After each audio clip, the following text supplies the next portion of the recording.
can't call him the greatest when two people that are still playing got 4 rings, and LeBron and Steph Curry. They both got 4 rings. So we can't do that right now. I would tell you this year, he's standing there like that. Very proud of Jalen Brunson. The brother put on a show. And I think that he's the greatest overachiever we've seen in the modern era. Nobody expected him to be this great, this productive, this kind of a finisher. It's absolutely phenomenal. And I'll say it again. I think Jalen Brunson saved the NBA. I really, really do. Because when you talked about the NBA, everybody was caught up in Wembanyama. It's the 7'5" freak of nature, and everybody was preparing for how are we going to deal with this? How you going to guard this man? How you going to deal with the defensive prowess he brings to the table? How you going to do all of these things? And Jalen Brunson, the 6'1" Jalen Brunson, showed up on the court and was the biggest dude on the court. It wasn't Wemby. It was him when it really, really counted. And because of that, what happens is, and that's why he's deserving best male athlete, all of the accolades that he got at the ESPYs, he deserved every one of those awards. And here's the reason why. Because when you look at him, now you get to look at Ant-Man. Now you get to look at him, and it could be Donovan Mitchell, it could be anybody else. And you're like, what's your excuse? How come you can't get it done? Jalen Brunson stepped out on the court and got it done. Before, we were looking forward to 7'5", how you going to answer that? Chet Holmgren looked like a petrified puppy in the conference finals against Wemby in San Antonio, with Wemby coming from him. And I was sitting there talking about, you got to go and get Giannis. Give you Oklahoma City. Oklahoma City's got 13 first-round picks and about 16 second-round picks over the next 6 years. What the hell you going to do if you see him Presti? Take him to the grave with you? You got to trade and get Giannis because Chet Holmgren's scared. But then they drafted Maya out of Michigan, so we'll see what happens. In the end, what it comes down to is that we were preparing as a basketball universe to figure out, oh my God, what are you going to do about Victor Wembanyama? Jalen Brunson showed you what you could do against Victor Wembanyama. And because he's shown you what you could do, now you're looking at all of these 6'4", 6'5", 6'6" guys, and you have no excuse. Because if Jalen Brunson did it, you're supposed to be able to do it. And if you don't do it, that's on you. Because he did it, you better figure it out. Buster, what is your level of concern for Aaron Judge and them being without him, maybe? Shay and Chris, I just want to say it's the first time I've ever heard the Mona Lisa compared to a baseball card. Like, I got to get my head around that a little bit, Chris, okay? Yes, good job, Buster. So, good job. And when we... So when we talk about the Yankees, we have to remember the American League is just not that good. Am I concerned about the Yankees winning the American League East? Absolutely, because Judge, Giancarlo Stanton, they're not close to coming back.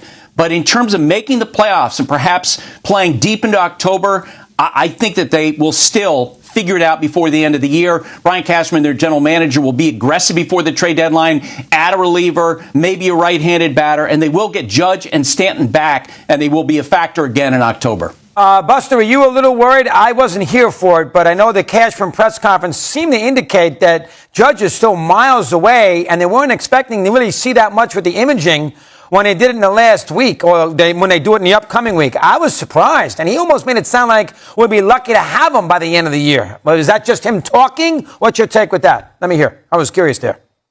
No, I think... Yeah, Chris, I think they're slow playing the injury. It's a lot like what the Dodgers have done in recent years, where they're basically telling their stars, look, we just want to make sure you're okay at the end of the year. Cashman acknowledged that Judge is not going to be at 100% when he comes back, but they will get him back for the most meaningful games. I think it surprised people that he's going to be out as long as he is going to be out, which could be, late August, sometime early September. Shay, I would definitely take the Dodgers. Look, they're on a 101-win pace, and think about what hasn't gone well for them. Blake Snell hasn't pitched. Tyler Glasnow's on the injured list. Kyle Tucker, who they spent so much money on in the offseason, he hasn't played that well. And yet here they are, again, the team to beat. I think the best of the Dodgers is yet to come when they, again, after slow playing these injuries, get Edwin Diaz and other guys back. They're going to be a great team by the time we get to October. Now, I understand Buster's take there, and, they are going to be the 1 seed and everything else. I'm just going to go the other way because it's so hard to win 3 in a row. The Yankees are the last team to do it. The A's did it once. To win 3 World Championships in a row, the ball is going to bounce the wrong way. Somebody's going to get a bloop. The center fielder is not going to make the catch. ICAP will be safe at the plate on the little ground ball that Rojas hit. So because of that and the nature of baseball where it sort of evens out, I would take the field. Now, the problem is, as Buster just indicated, how many teams does that include? Maybe the Phillies, maybe Atlanta, and maybe, Milwaukee? I mean, there's not that many teams that really could beat them in a short series. But I'll still take the field because of the fact it's so hard to win 3 straight. Shay, you need to move far away from Mad Dog as you possibly can. Goodbye. Because he's probably about to get struck by lightning sometime soon. Because he's been doing nothing but lying since the LaMelo Ball topic. Everybody is waiting on LeBron James. Everybody, listen. Do I want him to hurry up and make a decision? Absolutely. But he is showing once again that he's still the most powerful person in the game of basketball. He's still the most powerful person in the game of basketball. Right now, guess what? Giannis then went to Miami. Jalen Brown has been traded. All these things have been going on. But the topic has been LeBron James. You know why? Because this is what we talk about, greatness. And I always go back to the 2 P's. In today's world, it's easy for anybody to be popular. But you're a difference maker when you're powerful. LeBron James moved the needle. He can take as long as he wants. And guess what? Not only is the fan base, the fans around the NBA are going to wait, but guess what? The teams who want him, they're going to wait as well. Because he is LeBron James and he's still playing at an elite level, and adding him to one of these rosters that's out there pursuing them, guess what? Absolutely elevates them and puts them closer to winning the NBA championship. He's still a guy that's going to go out there and get you 27-7 on any given night. He's proven that he could play off the ball. He showed last year that he's willing to take a back seat and be a third option. At the age of 41, LeBron James is still holding the keys to the entire NBA. And it pisses old school people off like Mad Dog. Well, that's why he's so mad right now.